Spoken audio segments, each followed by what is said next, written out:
என்ன சொல்லணும்? தினம் கேட்டுட்டே இருக்கிறீங்க.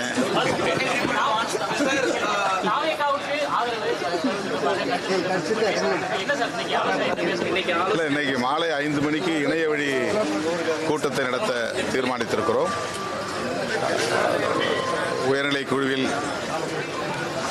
இன்றைய அரசியல் நெருக்கடிகள் குறித்து முன்னணி தோழர்களோடு கலந்தாய்வு செய்வதென்று ஏற்கனவே நாங்கள் அறிவித்திருக்கிறோம். அதன்படி இன்றைக்கு மாலை 5 மணிக்கு கூடி பேச இருக்கிறோம். அரசியல் நெருக்கடியான சூழல், எல்லாருமே ஒரு எதிர்பார்ப்போடு இருக்காங்க. கம்யூனிஸ்ட் கூட்டத்தை ஆரம்பிச்சிட்டாங்க. நமக்கு தாமதமாக இல்லை சரியான நேரத்தில் போயிட்டு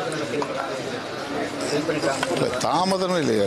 4ஆம் தேதி தான் ரிசல்ட் வந்துச்சு. இன்னைக்கு தேதி 8 தான் ஆகுது.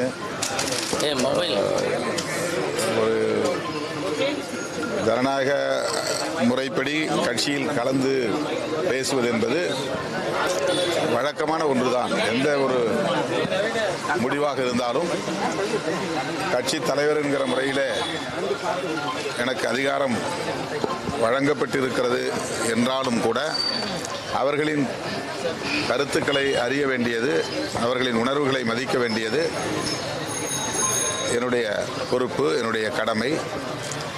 ஆகவே இன்று மாலை 5 மணி அளவில், என தமிழ்நாட்டின் பல பகுதிகளில் அவர்கள் இருக்கிறார்கள், உடனே வந்து சேர முடியாது. ஆகவே இன்று மாலை ஜூம் இணைய வழியாக நாங்கள் பேச இருக்கிறோம்.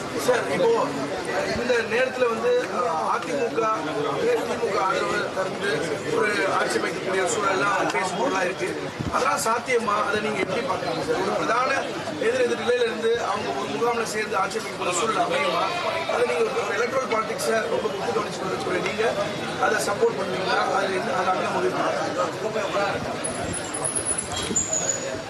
இதை நாங்கள் கலந்து பேசாமல் நான் முன்கூட்டியே கருத்து சொல்வது சரியாக இருக்காது.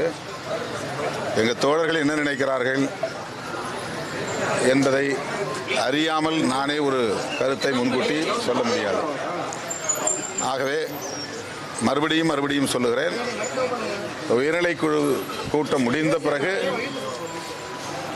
நாளை காலை பிரஸை, அதாவது பத்திரிகையாளர்களை முறையாக அழைத்து நாங்கள் பேசுவோம்.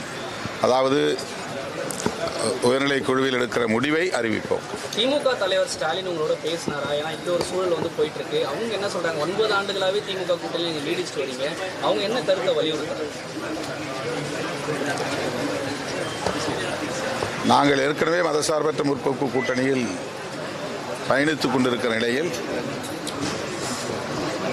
அந்த கூட்டணி கட்சிகளை சார்ந்த தலைவர்கள் என்கிற முறையில் திராவிட முன்னேற்ற கழக தலைவர் அண்ணன் தளபதி ஸ்டாலின் அவர்களை சந்தித்து பேசினோம். இந்த கூட்டணி மக்கள் தீர்ப்பை மதிக்கிறது. தவேக தலைவர் ஆட்சி அமைக்க ஒருபோதும் இடையூறாக இருக்க மாட்டோம். மக்களுடைய தீர்ப்புக்கு தலைவணங்க வேண்டியது நம்முடைய கடமை என்பதை அவர் எங்களிடத்தில் மனம் திறந்து சொல்லியிருக்கிறார். அந்த கருத்துக்களை தான் நாங்கள் பகிர்ந்து கொண்டோம். ஆட்சி அமைக்க இடையூறா இருக்க மாட்டோம்னு திமுக தலைவர் தொடர்ந்து சொல்லி வர்றாருல, தாவேக்கு ஆட்சி அமைக்க விடுதலை சிறுத்தைகள் கட்சி ஆதரவாக இருந்தா அதற்கும் இடையூறு தராம இருப்பாரா திமுகவோட தலைவர்? இது ரொம்ப அதீதமான ஒரு யூகமான ஒரு கேள்வி. நான் ஏற்கனவே சொல்லியிருக்கிறேன், நான் என்னுடைய நிலைப்பாட்டை இன்னும் எடுக்கவே இல்லை. எடுக்காத போது நீங்கள் ஒரு யூகமான கேள்வி கேட்பது சரியல்ல. எங்களுடைய முன்னணி தோழர்களோடு கலந்து பேசி அதன் பிறகு நாங்கள் எடுக்கிற முடிவை ஒட்டி நீங்கள் கேள்வி எழுப்பலாம். சரி, இது எல்லாமே யூகமான கேள்வி. ஏற்கனவே நான் பதில் சொல்லிட்டேன்.